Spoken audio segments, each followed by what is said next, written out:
Salut à tous, c'est Julien Ponce et bienvenue dans cette vidéo. C'est en fait une vidéo qui fait suite à une vidéo que j'ai publiée il y a maintenant 4 ans et le temps passe vraiment super vite, hein. C'était avant le Covid, vers 2019 où en fait j'ai publié cette vidéo qui s'appelle Correction et réduction du bruit extrême et je comparais en fait les moteurs de DxO Photolab, de Capture One et de Lightroom en amenant une image complètement sous-exposée, une image qu'on ne devrait pas utiliser clairement, et en ramenant de la lumière, donc en débouchant les ombres, mais pareil avec un réglage extrême, vu le point de départ. Donc évidemment, ça faisait sortir du bruit. Donc la question, c'était déjà au niveau des couleurs, comment ça va être interprété, parce que n'oubliez pas qu'un fichier brut, c'est une matière première en quelque sorte, qui est interprétée par le logiciel. Il n'y a pas de vérité concernant un fichier brut, il y a juste une matière. Cette matière, on la sculpte, on l'interprète, et c'est le logiciel de dématrissage qui fait ce travail d'interprétation. Donc il n'y a pas une image qui doit ressembler à quelque chose. Donc ça va ressembler plus ou moins à ce que vous avez vu sur le dos de l'appareil. Alors là, clairement, comme l'image était complètement sous-ex, ça ressemblait juste à du noir. Et ensuite, c'est le logiciel qui fait le travail. Donc il y a cet aspect déjà, c'est est-ce que les couleurs, est-ce que la photo ressort bien une fois qu'elle est débouchée. Alors ensuite, évidemment, on va faire sortir du bruit quand on débouche une image comme ça.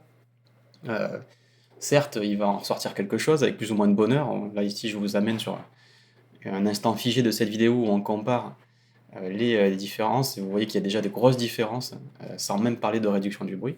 Et donc après, il y a le bruit, c'est-à-dire qu'évidemment, plus le signal est amplifié par le capteur, parce qu'il voit rien, en gros, plus il fait sortir du bruit numérique. Et en général, on peut s'en accommoder.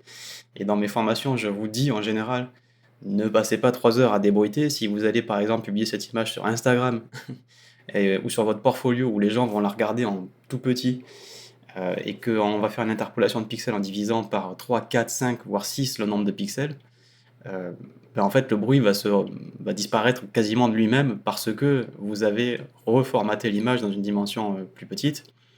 Et donc quand on a un pixel sur 6, forcément ben, le bruit il est atténué, quoi, voire invisible.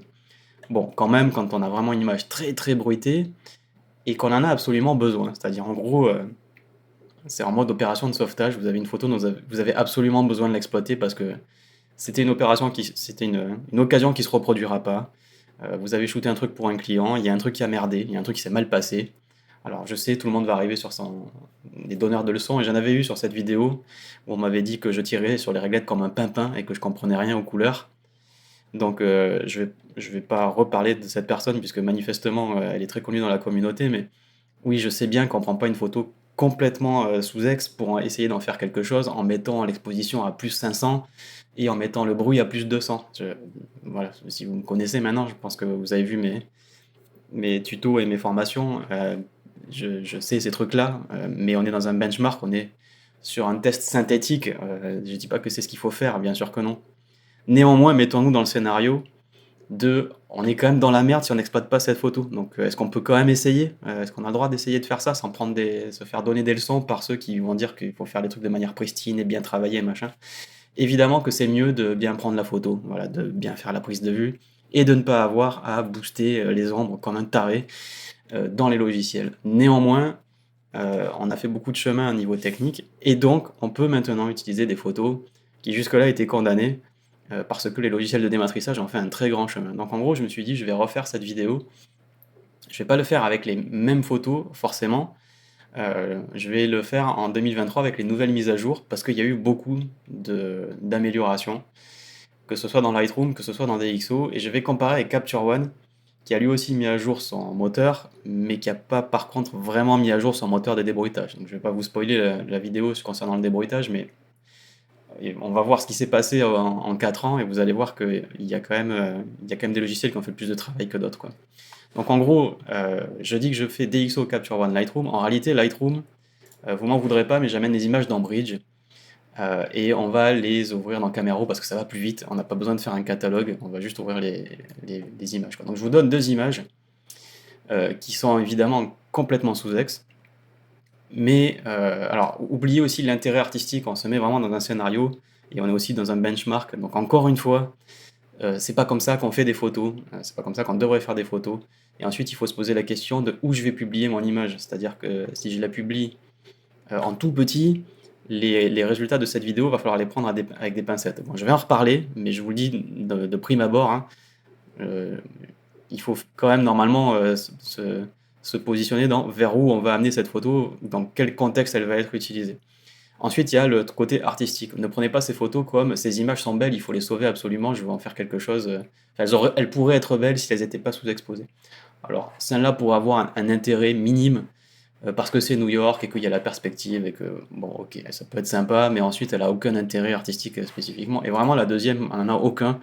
C'est une photo prise pendant une expo dans un lieu hyper sombre. Son seul intérêt, c'est la pédagogie, c'est-à-dire en gros, elle me permet de vous amener une image avec un Sony A7. Là, c'est un vieux 400D, donc je vous donne aussi quelque chose qui est un peu plus pertinent d'un point de vue scénario, c'est que, évidemment, si je shoot avec un Canon R1 ou R5, donc vraiment des appareils hyper haut de gamme, ou le dernier Sony A9 là, qui vient d'être annoncé, qui est un avion de chasse, le truc, ou le Fuji à 100 millions, bref, des appareils qui, a priori, n'ont pas trop de problèmes de bruitage, ou alors on peut monter vraiment dans des sensibilités vraiment très élevées. Vous pouvez monter à 12 000 ISO et ça bruite un tout petit peu. Là, avec un 400D ou un A7, et surtout un 400D, c'est un appareil de 2006 quand même, on a des problèmes de bruit forcément, quoi. Mais c'est ça qui est intéressant, c'est que si vous avez des vieilles photos, et si vous avez la curiosité de les réouvrir, vous vous rendrez compte que les logiciels ont fait beaucoup de progrès, et que des photos qui étaient inexploitables peuvent en fait le devenir, des photos qui auraient pu être intéressantes peuvent le devenir. Elles vont être exploitables d'un point de vue piqué et couleur, c'est-à-dire que l'interprétation de la matière, et j'ai déjà fait une vidéo là-dessus, où je prends un shoot d'un 400D, et je montre qu'une photo qu'il y avait à l'époque, que j'avais faite dans un tuto, un vieux tuto, elle sortait, j'avais ouvert vraiment le Lightroom d'origine, elle était intéressante, mais bon, ça manquait un peu de piqué, ça manquait un peu de détails dans les hautes lumières, et quand on l'ouvre, 10 ans plus tard, les logiciels ont tellement fait de progrès qu'à partir de la même matière, eh bien en fait vous allez pouvoir retrouver des détails que vous pensiez ne pas exister en fait. En fait, ils étaient là, ils sont bien dans les données, et on peut les révéler d'une meilleure manière que ce que faisait Camera Raw quand j'ai développé cette image pour la première fois en 2009, quoi. C'était une image qui datait de 2009, quoi. Quand on la réouvre 10 ans plus tard, on a plus de matière. Donc c'est pour ça que c'est intéressant en fait, quitte à refaire cette vidéo, de le faire dans un scénario un peu plus pertinent, à savoir de ne pas balancer des images avec un Canon EOS R, quoi. Donc dans ma vidéo d'origine, c'était du Canon 6D, qui est un appareil de 2012, donc c'était pas non plus fifou, et qui n'a pas non plus une super montée au bruit, mais je me suis dit, quitte à la refaire, pour bien comparer, on va comparer avec un protocole, avec quelque chose qui peut avoir un intérêt pour vous, c'est-à-dire vous ressortez de vieilles photos, et vous savez que maintenant vous avez peut-être moyen de pouvoir exploiter des photos qui auraient pu être jolies par ailleurs. Voilà. Mais encore une fois, ces deux que je vous montre là, je ne les considère pas jolies, c'est juste d'un point de vue pédagogique, elles sont complètement sous-ex. Et elles sont avec des appareils qui clairement ont un tout petit peu vieilli. Si mes souvenirs sont bons, le A7 ça doit être 2013, 2012-2013, Révolution A7. Et le 400D c'est 2006. Donc on est vraiment sur des appareils qui ont voilà, 10 et 15 ans. Donc il y a quand même un intérêt à le faire avec ça. Donc en gros, on va ouvrir, on va déboucher, on va comparer déjà à quoi ça ressemble ensuite dans Photoshop en les mettant côte à côte. Donc on va regarder à quoi ça ressemble une fois débouché en point de vue couleur, mais avec le bruit. Et ensuite, on balancera une petite réduction de bruit avec les différents algorithmes de chaque logiciel. Pour ceux qui ont le choix, on va prendre le meilleur, hein, et ensuite on reviendra dans Photoshop. Donc pour faire avec le moteur de Lightroom, encore une fois, j'ai pas créé de catalogue dans Lightroom, pas juste pour deux photos quoi. Voilà, pour ceux qui ne le savent pas, mais j'imagine que vous le savez, si vous regardez cette vidéo, c'est que vous êtes quand même un peu geek, j'imagine. Lightroom et Camera Raw partagent le même moteur, c'est la même chose. Donc le débruitage que vous allez avoir dans l'un, c'est le même en fait dans l'autre. Donc on va prendre l'image ici, on va faire ouvrir dans Camera Raw, donc c'est l'image de New York. On a hop, notre petit Camera Raw qui sort ici. Alors évidemment, on a déjà deux choix, parce qu'on a le débruitage, j'ai envie de dire vanilla comme on dit, c'est-à-dire le débruitage d'origine, qui est présent ici. Donc en gros la réduction manuelle du bruit avec, comme d'habitude depuis que Camera Raw existe, une réduction du bruit sur la chrominance à 25, c'est-à-dire pour éviter les petites taches rouge, vert, bleu, quoi, pour faire simple. Mais on a maintenant, depuis un peu plus d'un an, un bouton qui fait une réduction du bruit par IA. Donc ça va être quand même plus intéressant. Donc d'abord, commençons par envoyer de la lumière, on va déboucher en fait.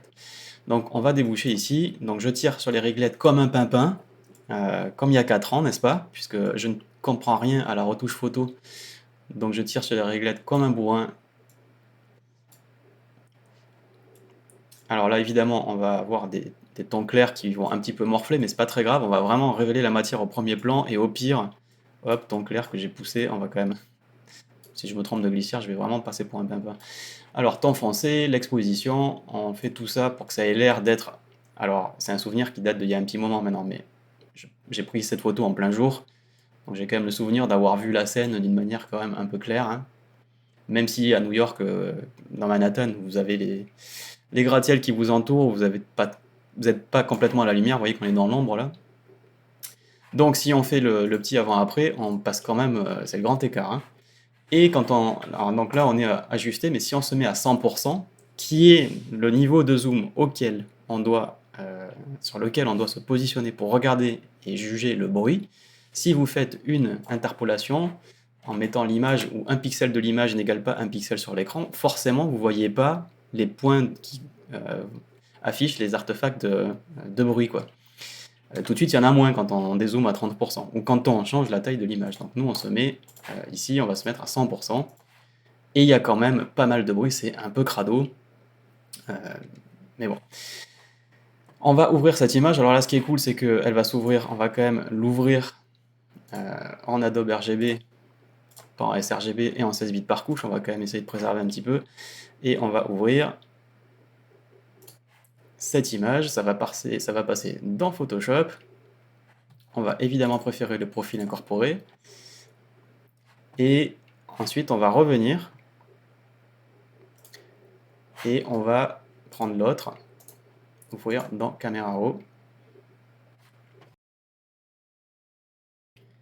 Hop hop hop, petite coupure pour vous parler du sponsor de cette vidéo. Bah c'est simple, il n'y en a pas, c'est moi-même, donc pas de VPN à la con, ou de pub pour Luminar, comme c'est très à la mode en ce moment, et depuis trop longtemps d'ailleurs. Juste si vous aimez le contenu, n'oubliez pas de vous abonner à la chaîne, et de cliquer sur la petite cloche pour être mis au courant par notification de nouvelles publications de vidéos. Vous pouvez aussi aller sur tuto.com, vous avez les liens dans la description, et j'ai réalisé une formation complète sur Lightroom classique, une formation complète sur Capture One, et une formation complète aussi sur DxO Photolab 7. Elle vient juste de sortir d'ailleurs, au moment où j'enregistre cette vidéo, il y a déjà plus de 100 apprenants, donc il y avait quand même beaucoup de monde qui attendait manifestement une formation complète à DxO. Donc maintenant au moment où j'enregistre cette vidéo, il n'y a plus que On1 et c'est en cours de route, donc il y aura aussi bientôt une formation complète à On1 pour ceux qui attendent ce logiciel. Donc voilà, vous avez tous les liens dans la description.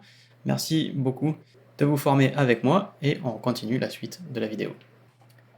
Et celle-là aussi, on va faire alors là, je pense que vraiment, temps foncé, ça va peut-être pas suffire. Ouais, il va falloir aller dans l'exposition. En fait, tout est dans les noirs, quoi. Ouais, voilà.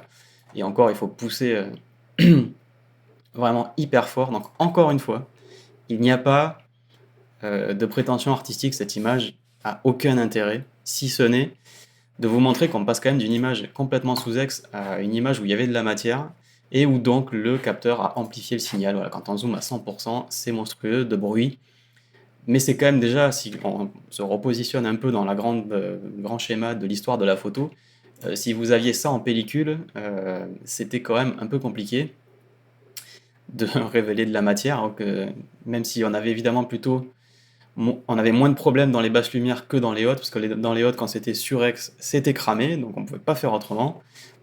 On pouvait révéler dans les basses lumières sur 2 analogiques, on pouvait pousser au développement, mais quand même là, on est dans la magie, quoi. Si on avait vu ça il y a 30 ans, à l'époque où les appareils photo numériques étaient uniquement réservés à la NASA, bon, on est dans le domaine du miracle, hein, pour moi. Bon, évidemment, il y a forcément beaucoup, beaucoup de bruit, donc on va ouvrir ici, et on va avoir nos 2 images. Hop. Et je vais la prendre, cette image. J'allais dire, je vais la coller, mais elles font pas la même taille de pixels, donc on va les garder ouvertes séparément. Ça aurait été bien de faire un truc multicalque, mais bon, 400D et Sony A7, forcément, il n'y a pas le même nombre de pixels. Donc on va déjà essayer de comparer les images, on va faire des stacks, après on va les empiler. Donc on a fait ça. Donc quand on va double-cliquer, on va avoir le 100%. Quand on va double-cliquer, on va avoir le 100%. Vous voyez que l'image du A7 est plus grande. Évidemment, il y a plus de pixels sur un A7 que sur un 400D. et c'est très bruité. On va passer dans Photolab, et donc dans Photolab, pareil, on prend celle de New York, on va aller dans personnaliser, on va aller chercher la lumière, on va aller chercher tonalité sélective. Alors, on va voir ce que ça a fait quand on débouche un peu les ombres. On va peut-être essayer aussi avec l'exposition, essayer de retrouver un peu le feeling, essayer de les développer à peu près au même niveau, même si les moteurs sont foncièrement différents, donc on n'aura pas le même rendu. Donc, alors là, il y a clairement un shift sur la couleur, et il y a clairement... j'avais envie d'avoir un truc, c'était quand même un peu contrasté. Donc on va pousser en fait un peu plus à partir de cette expo, on va quand même pousser le smart lighting et voir si... Alors le smart lighting, le problème, je veux pas trop l'influencer, mais ça va quand même pas mal déboucher, j'ai l'impression. Si on débouche à peine un petit peu... Ouais, c'était quand même un peu débouché. Ok, donc il y a une teinte jaune, hein, clairement, mais si on... On va se remettre à taille écran, histoire d'avoir le truc. Je vais reculer un peu. Ok, donc au-delà de la teinte jaune, il me semble qu'on est pas mal. On a un peu plus de matière dans les nuages. Mais ça, c'est parce que bon, je pourrais la retrouver aussi dans Photoshop, donc il faut pas non plus. Enfin, dans Camera Raw, mais il faut juste avoir essayé d'avoir le feeling à peu près global, quoi. De pas avoir des images qui sont complètement différentes en termes de lumière. Je regarde aussi à quel point ça a débouché sur les immeubles. C'est un peu troublant de pas avoir le même rendu de couleur, donc je vais juste pour avoir un peu un bon feeling. On pourrait faire aller chercher un truc qui est gris et lui dire vas-y, débloque en fonction de ça. Voilà, on va le mettre à un endroit qui est censé être neutre. Et encore, je trouve que c'est pas suffisant. Je veux juste pouvoir comparer. Et celle-là est quand même aussi peut-être un peu froide. Non. Oui, un peu plus. Ok. Bon. Donc c'est juste une question. Voilà, encore une fois, on ne cherche pas à s'aligner sur Lightroom, parce que c'est le premier avec lequel j'ai commencé. Mais c'est juste pour se dire, ok, quand je compare maintenant, je vois à peu près la même chose. Et je les ai amenés au même niveau de lumière, à peu près, quoi. Donc maintenant, si je fais un débruitage, quand même, je vais pouvoir comparer à peu près les mêmes choses, quoi. Donc ça me semble pas mal, on va exporter ça. Et on va... Alors, vous pouvez accessoirement, il me semble qu'on a un export en bas, ici, tac. On peut lui dire de faire un export vers application. Mais je vais faire vers disque et on va exporter. Donc vous voyez en haut l'action. On va lui dire exporter en DNG toute correction appliquée. On va aussi tirer parti quand même faut être juste, c'est-à-dire qu'on va tirer parti de ce que chaque logiciel propose.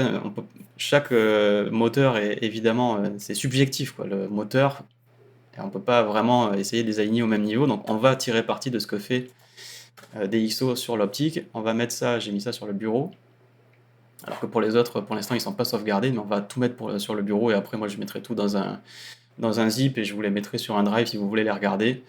Les métadonnées, machin, tout ça, on s'en fout. En DNG, hop, on va...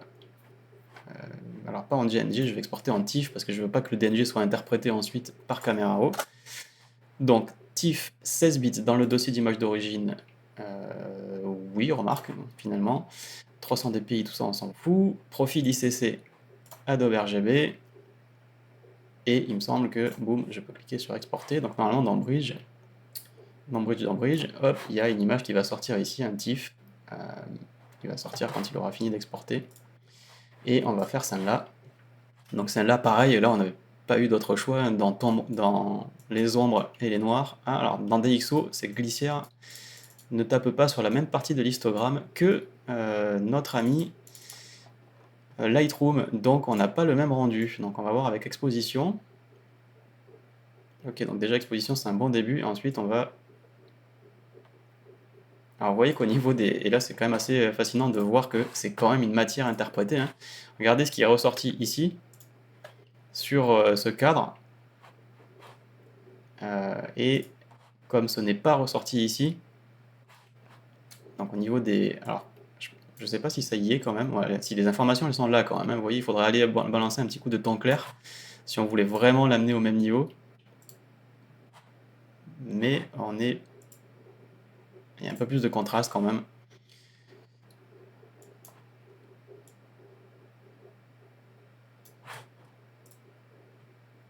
Bon, encore une fois, il y a une différence de couleur, tout ça c'est normal, ce ne sont pas les mêmes moteurs, je le répéterai jamais assez. Mais au niveau du rendu global, voilà, on l'a poussé à peu près au même niveau, c'est ça qui en fait qui compte quoi. Et on exporte vers le disque, donc CTRL-P, le raccourci, en Steve 16, machin, Adobe RGB, boum.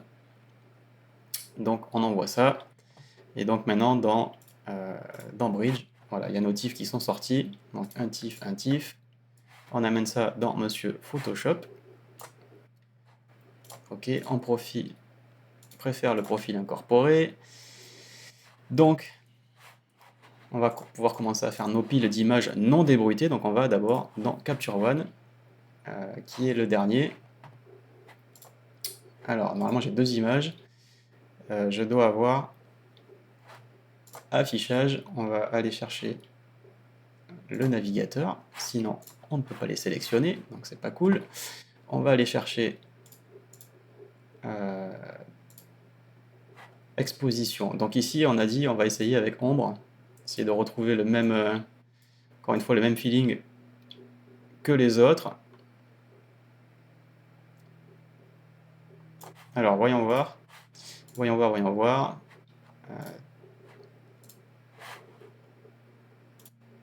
Ok, c'est peut-être un peu plus clair.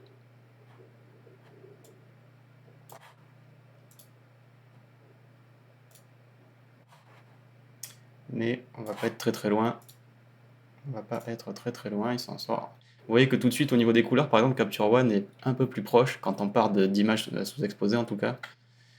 Il y a un shift moins violent sur la balance des blancs et sur les couleurs en général. Alors c'est mieux, c'est moins bien, c'est une façon d'interpréter, puis ça se corrige accessoirement, au pire c'est que de la balance des blancs. Donc on va exporter ça, exporter, on va trouver l'assistant d'exportation qui a été refait depuis un petit moment maintenant et qui est quand même beaucoup mieux qu'avant, 16 bits, Adobe RGB, non compressé, à 100%, blablabla, choisir, et ben j'aimerais bien que tu te mettes dans le dossier d'origine, donc on va aller le chercher, calque, dupliquer, et je vais le mettre dans la 1268 CR2, voilà, donc il y a DxO et Lightroom, donc là je peux la fermer. Ensuite, ça c'est monsieur Lightroom, et lui c'est monsieur, vas-y, hop, cadenas, et ça c'est monsieur DxO. Pareil, calque, dupliquer, et on va envoyer ça, hop, dans celle d'à côté, accessoirement, boum, et on ferme. Et on a nos deux calques. Donc maintenant, on amène Monsieur Capture One. Donc on va chercher les TIFF qui sont issus. Alors là, je vois qu'il y a à l'export, il y a carrément un truc qui va pas depuis Capture One. Et c'est. Alors je suis sûr de l'avoir déjà fait, mais clairement, j'ai pas du tout le même rendu. J'ai pas du tout le même rendu. Donc, attends, on va quand même se mettre à 100%. Voilà, histoire qu'il fasse le rendu à 100%. Donc on est d'accord que ce qu'on voit là, ce n'est pas du tout la même chose. Je sais pas ce qu'il a fait. J'ai peut-être appliqué un preset à l'export. Ça m'étonnerait, parce que ça m'étonnerait pas qu'il y ait un truc qui se soit rajouté à l'export, donc on va les virer. Alors, monsieur Capture One, tu me fais n'importe quoi. En général, c'est ce qu'on appelle un bug utilisateur, donc j'ai probablement déconné quelque part. Donc, on a dit qu'on mettait un TIFF en 16 bits, non compressé, échelle, ouvrir avec, résumé. Ouvrir avec, j'aurais pu l'envoyer dans Photoshop. Je ne vois rien qui soit euh, qui applique un paramètre prédéfini. En plus, l'image, ce qui est cool dans... Je vais mettre afficher toutes les options. Pour des fois qu'il me fasse... On va se mettre en dessous là. Respecter le cadrage, pas de grain, pas de filigrane. On les métadonnées, on s'en fout, ça n'a aucune incidence sur le développement. Je sais pas où il est allé chercher son exposition qui part en sucette, mais je ne vois rien dans l'export. Et ça me tracasse un peu. Ou alors c'est sous mon nez, mais je vois rien ici qui suppose qu'on puisse avoir une telle différence. Donc dossier par défaut du catalogue.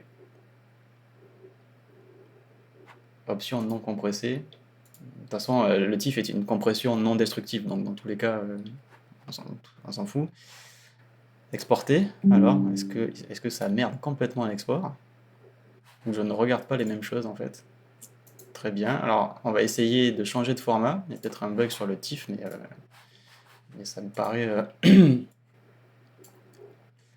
ça me paraît pas normal du tout. Donc format, on va lui envoyer un PSD. Tant que je peux faire du 16 bits et du Adobe RGB pour comparer. Après, alors, je vais dire un gros mot, mais vu qu'on va pas faire de retouche, que c'est juste pour un affichage écran, on pourrait l'envoyer en 8 bits et en JPEG à 100%. Voilà, ça irait quoi. Parce que bon, là, les dégâts qu'on va comparer, ils sont d'une autre. C'est pas ça qui va changer vraiment la donne. Si on faisait de la retouche dessus, évidemment qu'il ne faudrait pas faire ça. Mais... Donc, en gros, PSD 16 bits Adobe RGB. Je suis pas fou quand même. Exporter. Ah. Ah. Alors là, Monsieur Capture One, tu déconnes un peu sur le TIFF. Bon, bah, je vais le laisser au montage. Je vais carrément le laisser au montage parce que ça peut vous être utile. Donc exporter avec les réglages précédents. On a carrément un truc pas normal. Carrément un truc pas normal. Avec Capture One sur le TIFF. Je sais pas ce qui s'est passé, mais bon, quand même, je suis pas fou. Hein. Vous avez bien vu comme moi qu'il n'y avait pas lieu de faire une exposition pareille. Donc on préfère le profil incorporé, on refait notre petite popote et on va mettre Capture One et on va mettre Capture One. Okay, et on les amène maintenant dans les images. Donc ça va dans 1268. Je ferme et ça va dans. Alors si je sélectionne pas le calque, dupliquer le calque, ça va dans 7357 et je ferme. Donc on a nos piles maintenant d'images. Et on peut voir, donc si on se met à 100%, voir l'image telle qu'elle a été interprétée ici par Capture One. Alors d'abord on va commencer ici par Lightroom, ici par DxO. Vous voyez que DxO en fait, avec le truc par défaut, donc sans toucher à la réduction de bruit, laisse apparaître plus de bruit quand on touche à rien. Et Capture One, et si on compare Lightroom et Capture One c'est celui qui en fait fait le plus de trucs tout seul, sans qu'on lui demande, c'est-à-dire qu'il réduit le bruit voilà, sans qu'on lui demande vraiment. Alors encore une fois, pour l'instant, on n'a pas utilisé les fonctions, vraiment, on n'a pas poussé la réduction du bruit, mais ce qui compte aussi, c'est de voir voilà, on a quand même une matière, j'ai envie de dire, équivalente. Évidemment, on a une différence DxO, vous allez le trouver, il est plus terne, il a un shift de couleur, bon. Mais on n'a pas cherché à corriger et à le développer en ce sens non plus, quoi. Et on va aller sur l'autre, et là ça va être intéressant, je vais laisser le 100%, on va se mettre par là, histoire d'avoir aussi le plafond qui était complètement dans l'ombre. Donc dans Lightroom, on est bien l'artefact, j'essaie de pas trop bouger l'écran comme ça, et je sors cette image en 4K, 60 fps, machin, en AV1, donc ça va être un codec très très propre. On voit que dans DxO pareil, il y a beaucoup, le bruit est plus, en chrominance notamment, il y a beaucoup plus de taches rouge, vert, bleu. Et Capture One, pareil, qui fait encore une passe sur le RGB en réduction de bruit. Alors vous voyez que là on a une différence aussi par rapport à l'optique. Je sais pas pourquoi Capture One m'a fait voilà, le truc sur les côtés, mais bon, tout ça pareil, on n'a pas cherché à l'activer non plus, on n'a pas cherché à redresser, on s'en fout, c'est pas ça qu'on compare, donc c'est normal d'avoir ce genre de différence. Mais en tout cas, regardez le bruit que ça a fait ressortir en amenant une image à un niveau N, quoi. On amène une image à un point, et voilà les différences de bruit que l'on obtient. Et donc par défaut, vous voyez que forcément c'est pas la même chose. Vous serez tenté de dire que DxO est le moins bon quand on fait rien, et vous allez voir que quand on va appliquer la correction, les choses risquent quand même de pas mal s'inverser. Donc on va aller dans Bridge, et on va aller chercher, donc maintenant ce que je fais c'est que, j'ai bien mes trucs ouverts, ok, donc on va aller chercher les mêmes images, donc dans Bridge le CR2, ouvrir dans Camera Raw, on a nos réglages maintenant, ils sont déjà en place hein, forcément, et ce qu'on va faire c'est activer la réduction de bruit. Donc, quand on va dans Détail, on a réduire le bruit, on va utiliser le meilleur algorithme de chaque logiciel pour essayer de voir comment il s'en sort en fait. Donc dans Camera Raw et donc Lightroom, ce sera le truc par IA. On va faire une réduction avec une quantité à 50%. Pareil, on va pas comparer tous les niveaux à chaque fois, mais si vous faites 100, Si vous mettez vraiment à fond, il y a forcément du piqué qui va être... Donc je vais faire ici ce qui me semble, moi, être... Et franchement, même à 100, il s'en sort. La matière telle qu'il l'a recréée, c'est quand même pas mal. Franchement, si on avait vu ça il y a ne serait-ce que 10 ans, on aurait quand même bien halluciné, quoi. C'est quand même vraiment pas mal. On va se mettre à 80, parce qu'il y a quand même un petit lissage qui se fait, hein, on va pas se mentir. Mais c'est quand même assez bluffant, quoi. Donc on va accentuer. Donc ça devrait créer un autre DNG si mes souvenirs sont bons. Ça devrait créer un autre DNG, je sais pas s'il l'a mis dans le bridge qui est derrière. C'est quand je vais terminer. Voilà. On va l'ouvrir, hein. Donc Adobe RGB 16 bits, boum, on ouvre. Et on préfère. Je copie, je vais le faire tout de suite, hein, de mettre ça dans la pile. Et donc CSC Lightroom Denoise. Donc déjà vous comparez le avant et le après sur Lightroom en Denoise à 100%, c'est quand même le jour et la nuit. Par contre, vous voyez que les effets de balayage sur le bruit créent des... Voilà, l'IA ne le corrige pas, c'est-à-dire que là, la texture de ce bâtiment, clairement, là, elle est pas comme ça, quoi.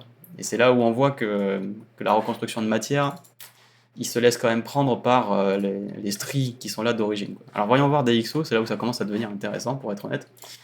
On commence à s'amuser un peu, donc on touche pas au réglage. Alors il faut encore une fois faire abstraction du voile de couleur qui est pas tout à fait le même, et on va se concentrer sur le débruitage, et là on va envoyer D'Prime XD. Alors D'Prime XD qui ne peut pas on peut pas le voir dans la fenêtre ici, il faut le faire en export à 100%. Et donc voilà, pareil, hein, j'ai le mode, j'ai le truc automatique. J'essaye de voir si les différences entre à fond, pas à fond. C'est compliqué de se rendre compte, mais je vais le pousser un peu juste pour voir.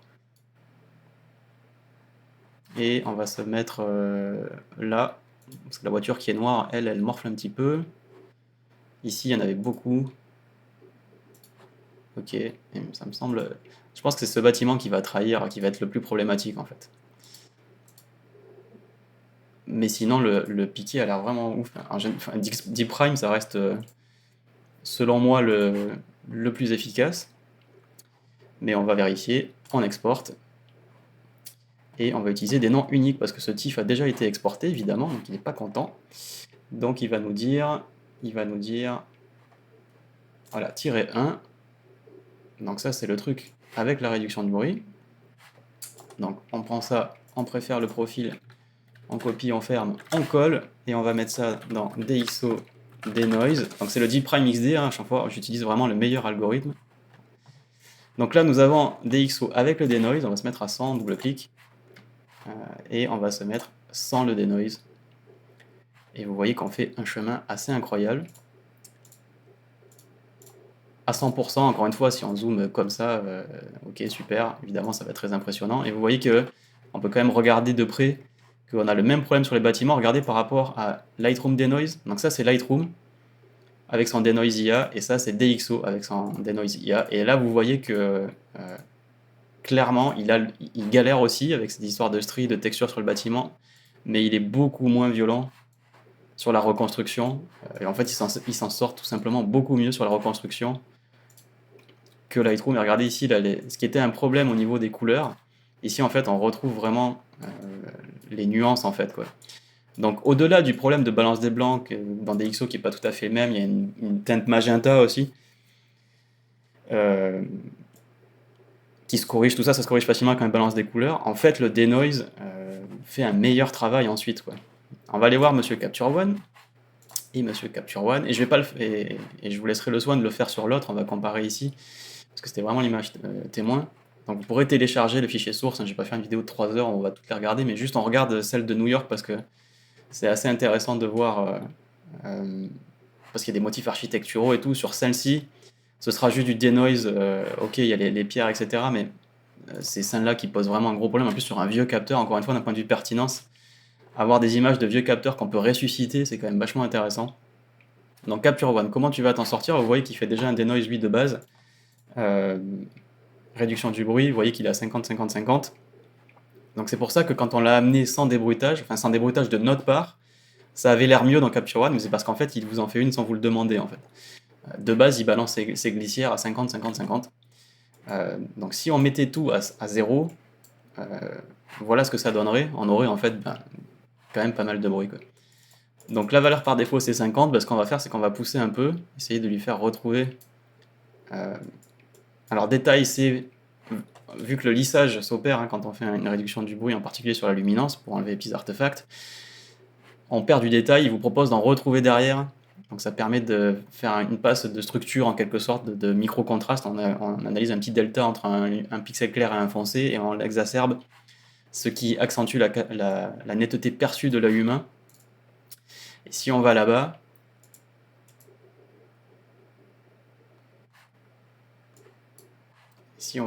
et qu'il veuille bien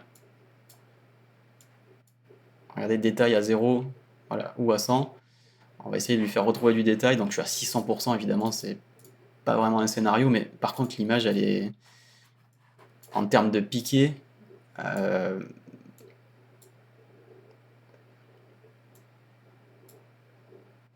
300%, c'est pas dingue quand on met tout à fond.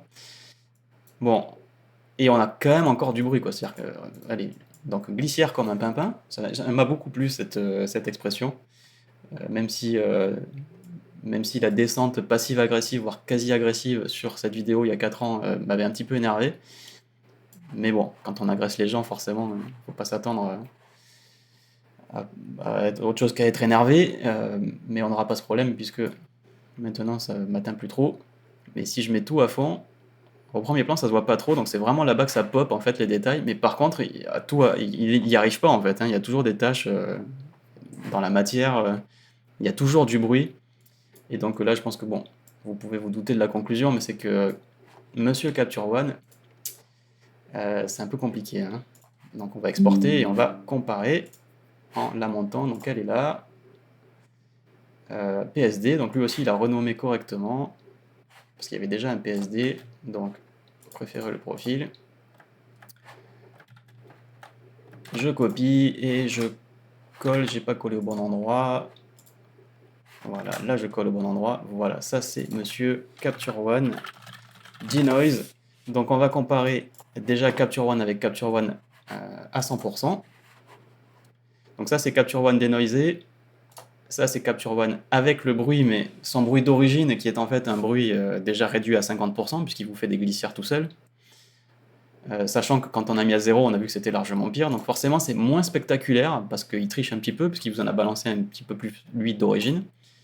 Et là où c'est intéressant, donc c'est cette fameuse matière là-bas, où lui en fait, le pauvre, il a rien, en fait il a pas d'algo avec intelligence artificielle qui recrée de la matière en fait.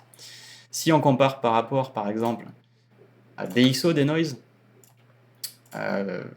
vous remarquez, et là c'est quand même assez dingo, des trucs auxquels on n'a pas fait gaffe, c'est la couleur en fait. Donc Capture One, qui paraissait être plus naturel, parce que, vous a un petit peu influencé, mais il a l'air plus naturel parce qu'il est plus proche de Lightroom, qui était le premier qu'on a fait. Mais en réalité, regardez ici, là, il y a des trucs qui sont rouges, et ils y sont plus en fait. Il y a des trucs qui sont jaunes, hein, le fameux logo de cette célèbre chaîne de fast-food. Avec DxO, ok, il y a le voile où j'ai peut-être pas développé assez clair. Et j'ai peut-être, encore une fois, une frange magenta, une petite balance des blancs, mais les couleurs, elles sont là en fait. Dans DxO, les couleurs, elles sont là. Dans Capture One, il n'y a plus de couleurs. Voyons voir maintenant qu'on a tout le monde en tête, on revient sur Lightroom. Et notamment sur Lightroom Denoise. Sur Lightroom, on a des couleurs. Sur Capture One, on n'a pas de couleurs. L'image, elle est pétée en fait.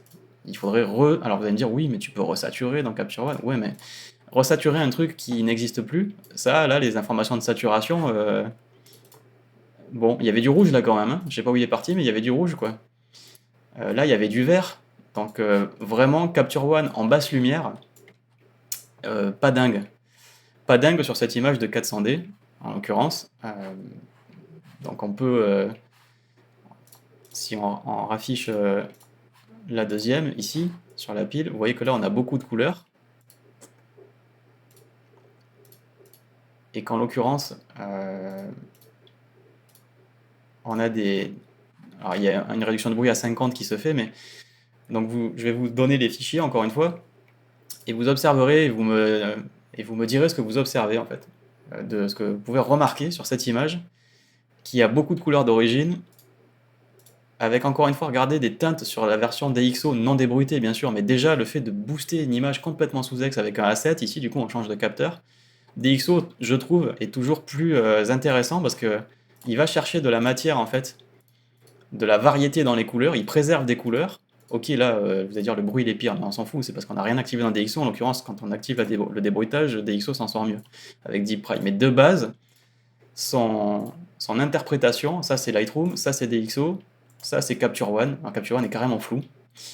Il y a une perte de matière en plus dans Capture One. On va regarder sur la photo du tirage de l'expo. Alors ok, il y a des différences de lumière, parce qu'encore une fois, on n'a pas pu tomber pile poil sur les mêmes trucs, mais c'est assez intéressant de voir en fait ce qu'il arrive à aller chercher, quoi. Et on va aller là où ça s'agglutine un petit peu sur la saturation. Donc Lightroom, regardez cet aplat là.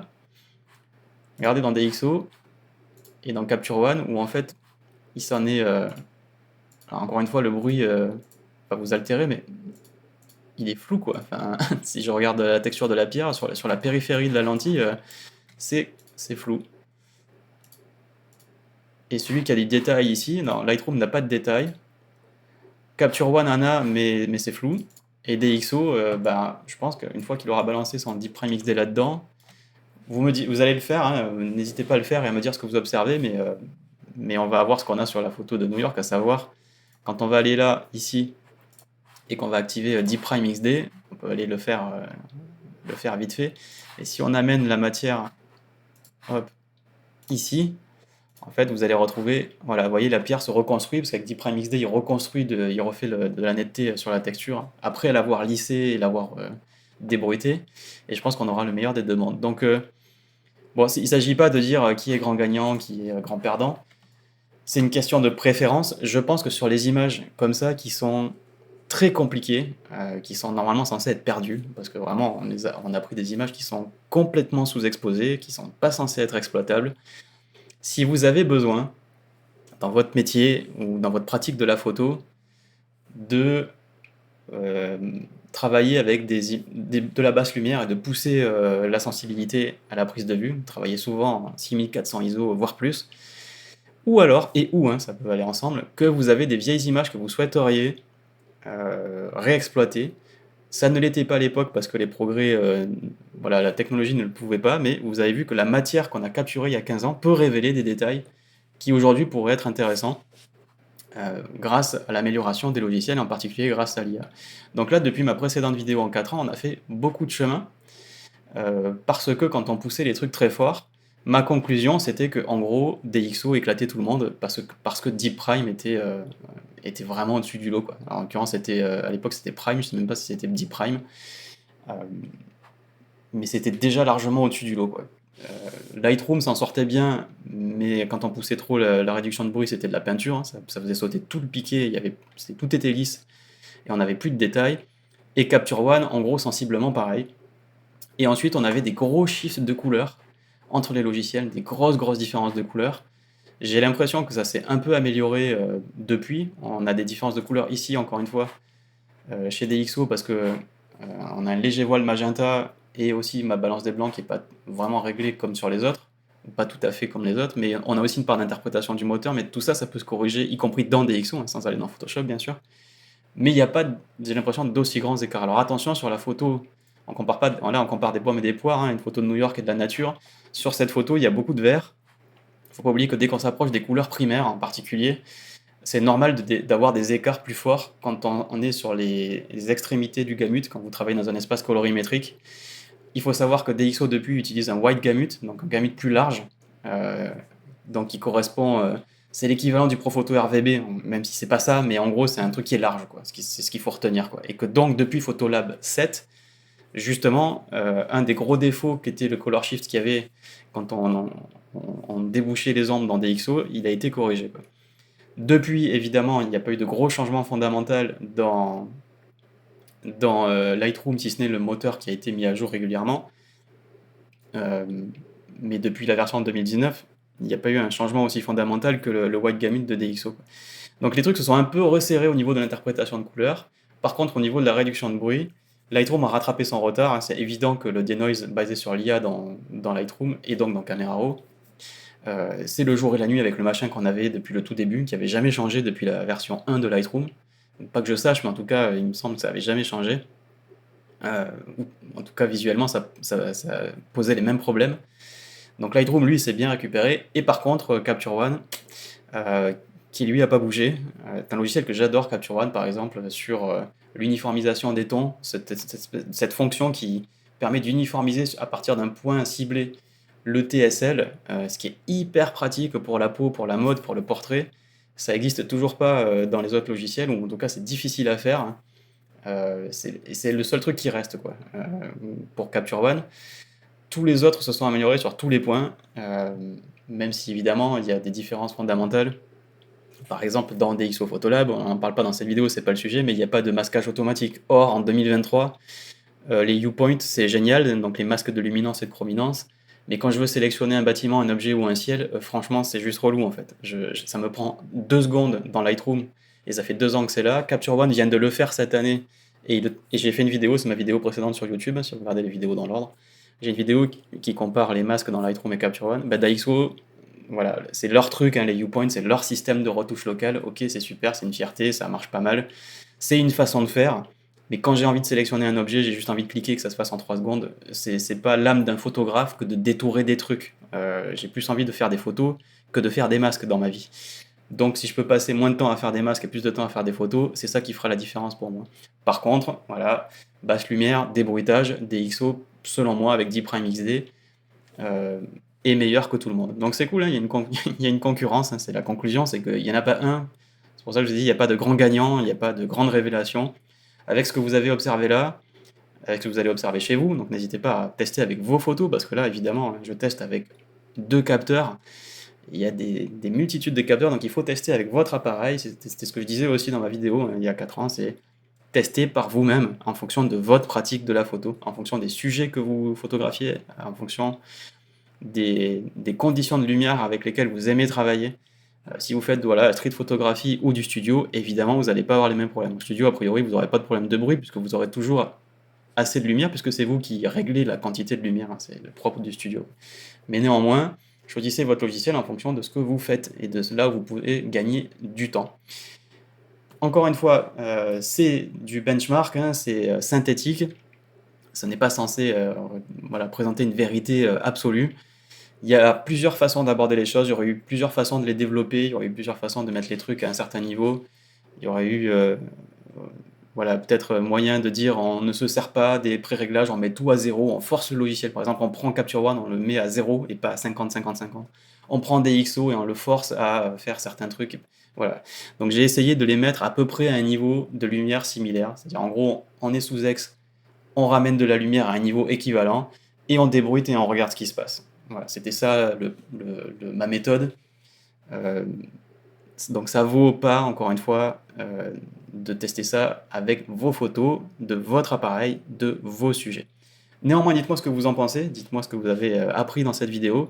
Je vais laisser un lien avec les fichiers à télécharger, comme ça vous pourrez télécharger et comparer avec exactement les mêmes trucs que moi si ça vous intéresse, avec après ensuite si possible.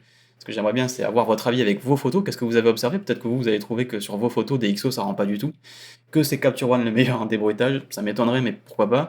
Et surtout, ce qui m'intéresse, c'est le rendu des couleurs. Vous avez vu qu'on a des grosses différences de couleurs, là, quand on part d'une image qui est sous X. Est-ce que vous avez observé la même chose que moi? Est-ce que vous avez observé que, par exemple, Capture One faisait complètement sauter la saturation quand il amenait une image sous X à un niveau correctement exposé? Ça, c'est quand même un peu le truc qui m'a choqué avec cette vidéo, c'est à quel point Capture One est désaturé et oublie des couleurs, là où Lightroom était un peu mieux, et là où DxO a vraiment un rendu de couleurs sur la saturation qui est très bon, même à partir d'images qui sont complètement flinguées, quoi.